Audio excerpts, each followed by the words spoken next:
Fatalo fatu I lau whaafonganga Samoa nei fo e so fau malo le soifua. Le tautua whai pea lau Samoa Entertainment TV mai Samoa ai usi mai al whaafonga I whaapoponga o ana tamua I nei aso.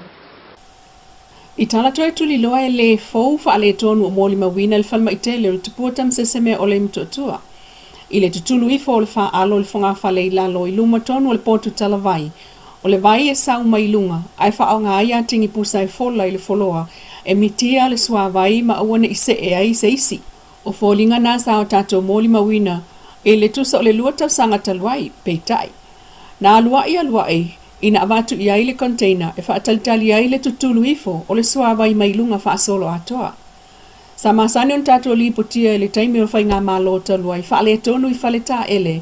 ma afianga sa fianga ye mga senga se sa vala au mai e tātou telefon mo se sosoani e pe o le longoina o le pulenga o le whalemai. O nā taimi a vea le fionga ia whai malo, kika stawas ma minista on tā ngā ruenga o le soifua malo loina, na o tātou wha au atu iai wha sea mai ngā senga se mai e tamu whai e sosoani. Peitai, sa wha au au lava, nā wha le tonu, e pe o le mama o 5 I to tonu o potu o mai, ai o le to ulu ifo I lalo vaenga o whale tā e le isi potu o iei ngase ma le pē o paipa. O le vai aso nei wali ipotia I le talamua media, le suenga whaapitoa na whai e tangata tomai whaapitoa mai le Victoria University New Zealand. O le au e au fiai Ryan Simpson, Robin Phipps, ma Robin Skinner. Ma whaoa ne ai le taunu unga o le nā suenga I le 4th Pacific Ocean Pacific Climate Change Convention, po le POP CCC sa tali malo ai, le NUS po le National University of Samoa, ma le South Pacific Regional Environment Program le SPREP, o ta uaia Ryan Simpson, o le Master of Architectural Science e iailona tu mai whaapitoa I whausanga o whale, ma ia talano ai I le whale mai o le tupuatam sese me ole, ma le whale fono o le tate, ma nisi o whale a o ngā fau e avea mana whaataita inga, o ni whale le o saunga le mu ato atola to whausanga I Samoa. E pe ona iai le whale mai o le tupuatam sese me ole lamatia le soifua malolo ino tangata, pe a whai ai mama paipa o lo o whita ia iai sua vai o whale ese. O tangata e o le whale mai e fia whiola, ai le o le a fia atua in siamo sua vai mai whale o itulau. O le whale mai o le tupuatam sese me ole na whau e le company Saina, e 5 miliona tā la o le loanu mai le People's Republic of China, le na tatala iaiu lai o luafe sultasi. O nisi o whale tonu na tupu mai le whale mai, e au fiaile le o lo lifi, si sina wha solo atua I fol suavai mai le wha alo, ma tua I aile e a malulu. O nā whale tonu e pe o na li patia mata ua ilunga, sa le tasi pe lua se longo I le pulenga le soifua malolo ina I le nā vai taimi, sili e le 5 tausanga taluai, mo o mai ai ina tau mawhai le pulenga o iei nei e tonga fiti. I le talo le tupe wha so lua o lua whalua o lua 5 le malo, e se lau 5 miliona ono se lau ono sulfa a whitala, le vai ngā tupe mo le mta ngā ruenga le soifua malolo ina, mai le tau mate o le afsosoani ngā ruenga wha le lei o le whale mai.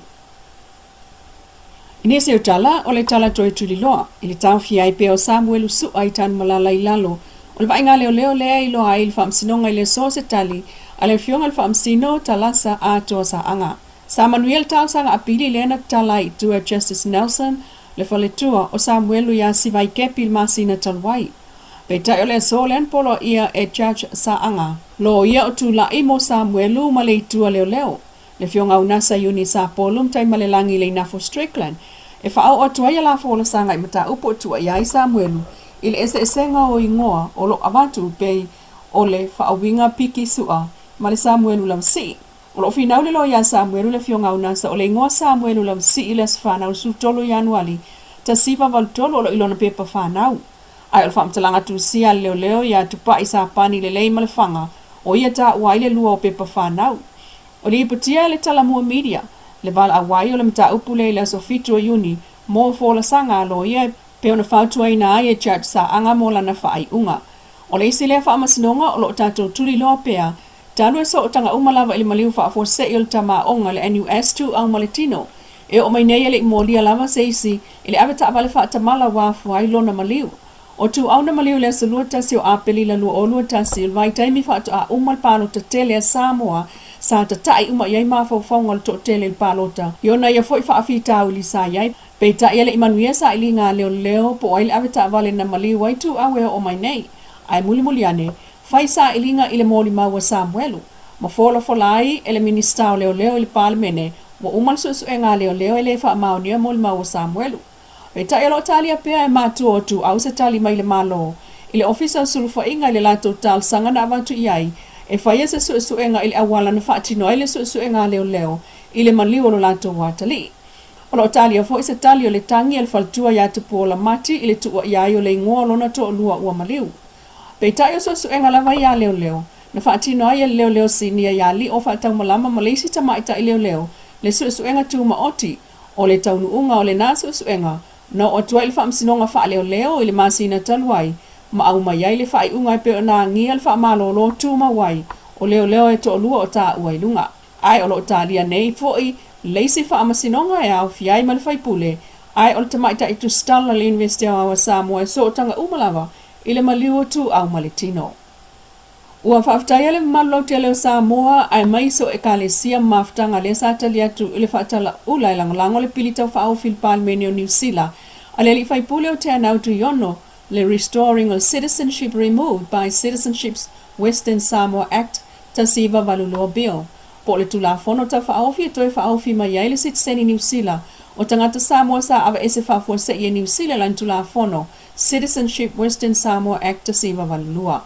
O le Australian te anei le antau awai ile ofisa o le listala il palmene New Zealand le lata il sfulu wafe fina ngalo tustusia po written submission sa whaamao popo e le Pacific Leadership Forum le tupa Samoa tae ao o faiva ma le fono fautua Samoa i au kilani paatasi ma le langolango le maftanga so paatasi e faifi au Samoa i au kilani.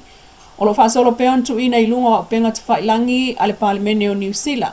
le lisi o fina ngalo tustusia sa wha au ngā aile o penga te whailangi online submissions i le taimi nei wa afe whasela malfitu le a whai online submissions ua whaalau ilo whaalau i tele mai petai e yeile taltununga le tele ele iyo o yeile ngā luenga le soa committee le select committee o le la sanga o le asa so ai o le fola sia le o fina ngalo tu fonga po oral submissions i luma soa committee e se taimi o le masina nei po le masina fau. Wana o ilato sa tal sanga mo se ava noe fola si ai fina ngalo tu fonga o le amo o mia i le vaenga lea o fola sanga e fai e potu fono o soa komiti il palemene pe tai e iei tal tununga e ono iei se ava noe malanga ma iei soa komiti i au kilani o fa ala poptonga ma tangata tai totasi o fa ilo mai o le a fai ala to fola sanga tu fonga e au fiale Pacific Leadership Forum tai au faiva le PLF le fono fautua Samoa i Okilani, mautanga so fatasi o 5L Samoa i Okilani, le Asa Foundation Trust,